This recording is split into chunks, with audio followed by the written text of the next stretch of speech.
Состојбата со оризовата култура која е во фаза на зрење е максимално ветувач, како од аспект на поднос, така и од квалитативната страна.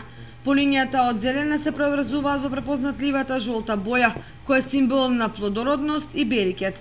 Сепак на одредени површини се забележуваат полегнувањето на културата, која е последица на врнежите од дожд, кои го отежнуваат класот, но и да не соодветната примена на вештачките ѓубрива. Иако меѓу земјоделците се вели кога оризот ќе полегне, газдата ќе стане, значи ќе има богат род, во практиката полегнувањето негативно се одразува врз преносите и квалитетот. Додатен проблем е што жетвата е отежната и загубите се поголеми. Инаку земјоделците во целина се задоволни од производствената сезона и очекуваат мощни добри приноси по единица површина.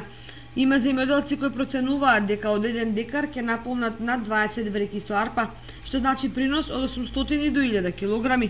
Меѓутоа, колку ги храбри реколтата, толку ги загрижува неизвестноста околу откупно-прометната политика. Уште повеќе поради актуелните цени кои се движат околу 15 денари за килограм арпа или 30 денари за килограм бел ориз и кои варираат во зависност од квалитетот. Во секој случај најбитно е сега да се подготви механизацијата за квалитетна жетва, за да се собере родот, а за откупот ќе може да се преговара со преработувачите, но и со државата, која во изминатите години главно им излегуваше во пресрет на земјоделците.